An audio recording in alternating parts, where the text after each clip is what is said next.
Ate, bata ka pa. May pag-asa pa. Habang may buhay, may pag-asa, ha? Baguhin mo, ikaw lang ang tutulong sa sarili mo, ha? Ikaw gagawa ng kapalaran mo. Huwag mong hayaing ayon sa kanya, iniwan na daw siya ng kanyang asawa at mga anak. So gusto lang ni Daddy Frankie na mapalitan ng damit, mga kababayan. So palit ka damit mo, ha? Bibigyan kita pera. Kailangan bilisan mo, magpalit ka. Saan ka magbibihis? Lagi po CR eh. Ha? Walang CR. Walang CR dyan sa gasoline station. Lagi yan. Ha? Hindi po ako napasok. Hindi ka pinapapasok? Samahan kita.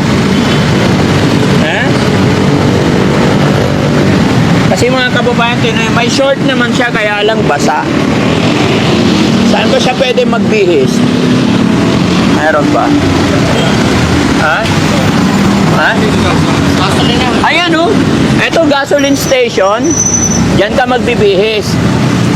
Saan mabili yung damit? May bilihan ba ng damit dito? Ay, Nakabilang pilit. meron. Opo. Ayan, oh. Ha? Ah, mahal dyan. Meron dito? Magkano dyan? Sige, samahan ka namin. Halika. Halika. Para makabili ng damit. Tapos babalik na lang tayo rito. Okay? Palitan lang natin yung damit niya, mga kababayan. Kunin ko lang yung pera ko. Ayun lang po. Sige lang po, sige lang.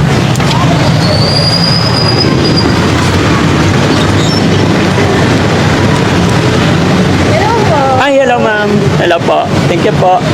Tara. Halika, palitan natin yung damit mo, ha. Para ingat, ingat. Wait lang. Hello. Kaya mo tumawid? Halika.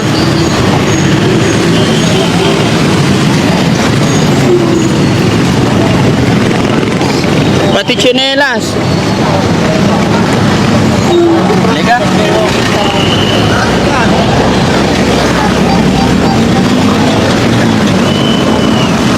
Dito tayo, sa gilid.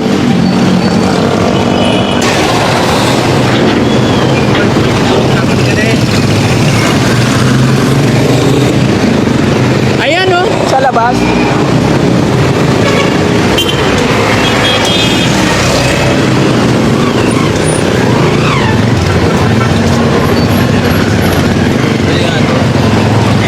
Pabili po. Pili ka na.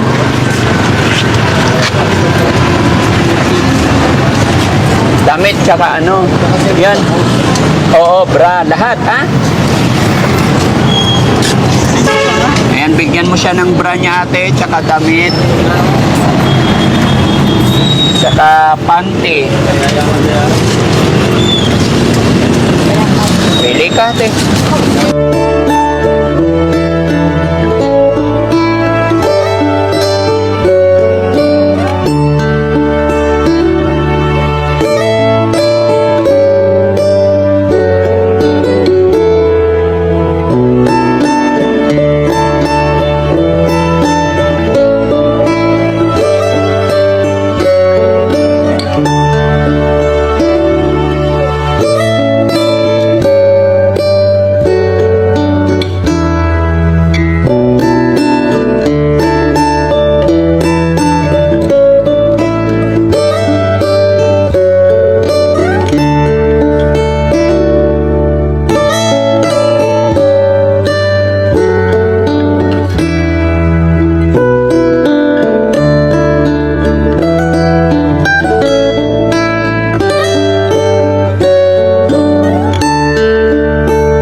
Dagdagan namin yung konti tubig, te. Te, tika lang, huwag mo sarado. Dagdagan namin yung tubig mo.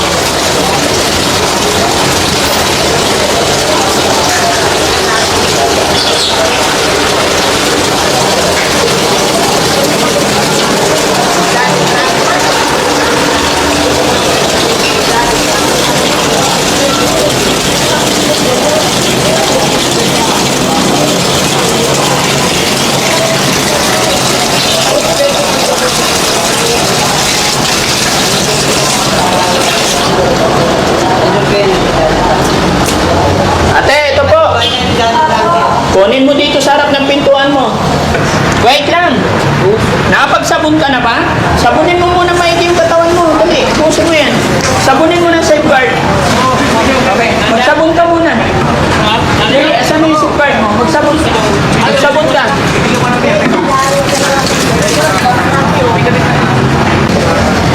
Oh.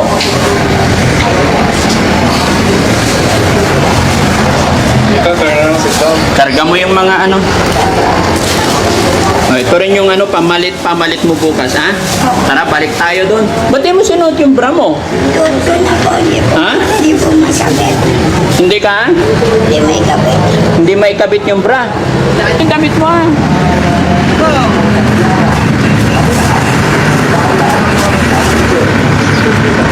Ibaba mo yung damit mo. Yan. Baba mo. Para hindi nakita yung tummy mo. Maliit na ba? Medyo maliit. 21, puta na. Tama si ano.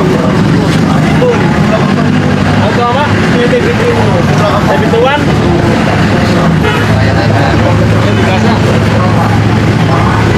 Hindi ka nga kape, bro. Gusto ni nanay magkape.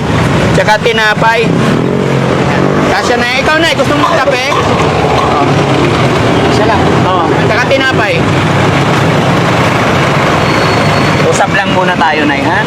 Pagkatapos natin mag-usap, saka kita bigyan ng pera mo after bumili ng kape, ha? Ay, Nay, pwede ba ikwento mo sa akin ano nangyari sa'yo? Bakit to dumating sa puntong nandito ka sa lansangan? Bakit? Ano nangyari? Nalayas ko. Pinalayas ka ng Stepfather. stepfather mo? Bakit ka pinalayas? Eh, nagbuntis po ako sa kanya. Nung Nalaman po ng kanyang asawa. nalaman niyang, Nalaman ng kanyang asawa na ano ate, hindi ko marinig? nalaman ng kanyang asawa na nagpulong na sa kanya. Kaya kanya pinalayas. So, wala ka bang nalipatan mga kapatid? Wala po eh. Wala kang kapatid? May kapatid po ako sa una, kaya lang malayo sila sa lugar dito, malayo. Nasaan sila? Nasa probinsya eh. Anong probinsya? Katbalogan sila. Katbalogan. Taga saan talaga ang province mo ate? Ano ako, sorry po, pero Taga Surigao del Sur ka? Bisaya. yung tunay kong pamilya. Surigao del Sur. Bakit hindi ka nalang bumalik doon? Mahirap ang buhay dito. Ha? Umuwi na po kami noon nung Umuwi na kayo doon? last December. Oh, ano nangyari? Nagbagyo po doon. Nagtumbahan lang din po yung mga puno. Po? Mga punong tanim ng tatay namin. Ano nangyari? Naibenta din kalahating lupa ng tatay ko. Naibenta na? Asan na yung mga anak mo? Malaki na rin po. May iba't ibang tao din ang nagmalaki sa kanila. Ilan ba anak mo? Balo po, tatlo sa una. Tatlo sa pangalawa. Anim yung anak mo. Tatlo sa una, tatlo sa pangalawa. Asaan na yung anim? Nandito na rin po sa Maynila, nagtatrabaho na rin. Nagtatrabaho sila? Bakit hindi ka nila kunin? Wala rin pong bahay eh. Wala silang bahay, yung anim mong anak? May mga asawa na rin po sila. Asawa na. So paano yung sitwasyon mo dito? Dito ka lang? Opo, dito lang din. Hindi ka ba nahihirapan dito? Nahihirapan din na lang. Kaya lang, wala rin po kasi wala rin po sa amin lang sa probinsya. Sa probinsya namin, maigi-igil din sana doon. Kaya lang, wala na akong makakaanak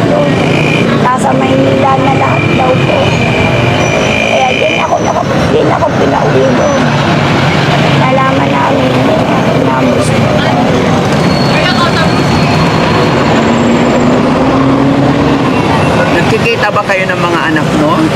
Opo, paminsan-minsan. Pumupunta sila rito? Nagbibigay din po ng pagkain. Binibigyan ka ng pagkain? Ako din po nakapagpapalagay.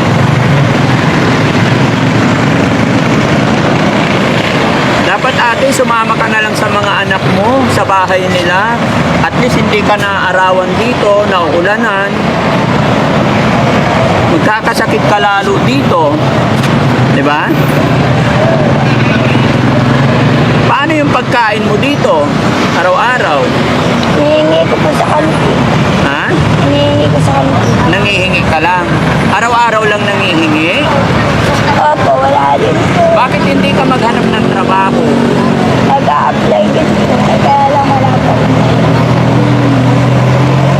Kailangan ayusin mo yung sarili mo. May problema ka ba, ate?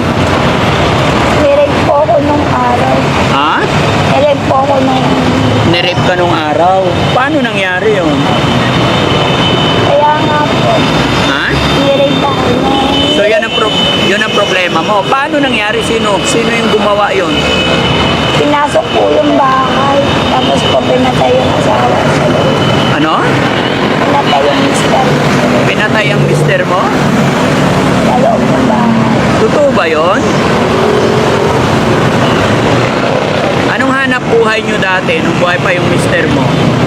Ano po, Benlo? Vendor. Sa plaza ng Malibay. Bakit hindi mo pinagpatuloy? Eh, nagkaroon nga po ng asawa. Inaanakan ni Mr. So, ayun. Ayun. Oh, ito. Ang ginawa nung... Oh, magkape ka para magkalaman dyan. Tinapay.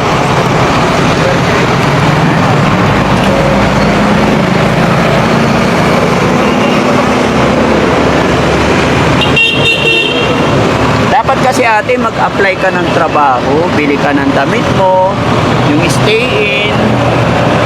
Araw-araw may trabaho ka, kahit pansamantala, importante makakain. Pag nalaman nilang okay yung trabaho mo, may sweldo ka na. Di ba? Kasi pag ganito, araw-araw nandito ka lang, parang mapapasama lang yung buhay mo dito, ha? Okay ba yon?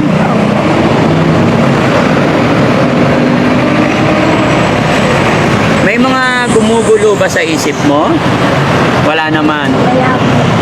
Ate, naka-video ako. I-upload namin to, okay lang? Opo. Mapapanood ng mga anak mo to. Baka may gusto kang sabihin sa mga anak mo, sa asawa mo. Anong gusto mo sabihin sa mga anak mo? Dalawin ko. Dalawin ka dito? Sige, kausapin mo sila, mapapanood nila to.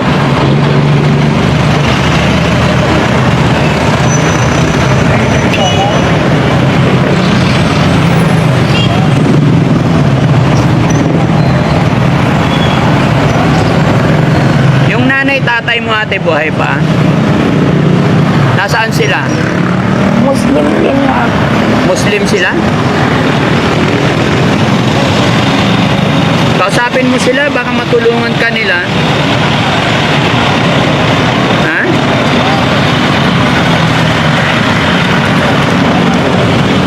Kasi ilang araw kitang nadaanan dito, napansin ko, kanina mga kababayan, basa yung damit niya, marumi, kaya binihisan natin at pinaliguan.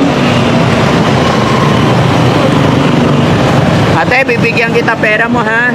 Sana ibili mo ng mga damit mo, ha?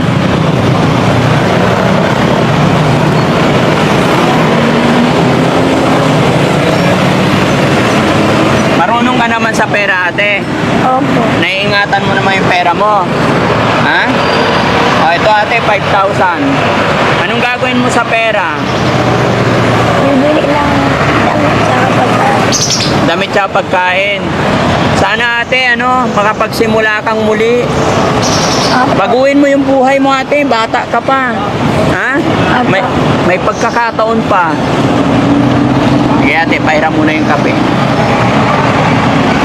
Ha? Ate, bata ka pa. May pag-asa pa. Habang may buhay, may pag-asa, ha? Baguhin mo, ikaw lang ang tutulong sa sarili mo, ha? Ikaw gagawa ng kapalaran mo. Huwag mong hayaing lulumain ka ng panahon dito. Ha? Ba't umiiyak si ate?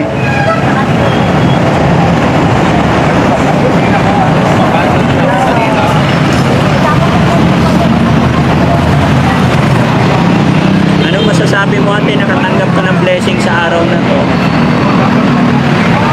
Salamat.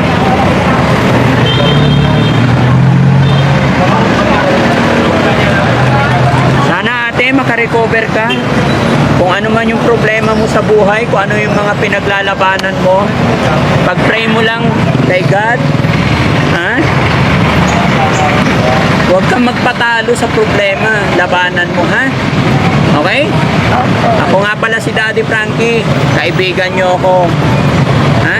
Sana pagbalik ko dito, may damit ka, ha? Sana pagbalik ko, wala ka na rito. Puntahan mo yung pamilya mo. Okay? Aalis na ako. Ha?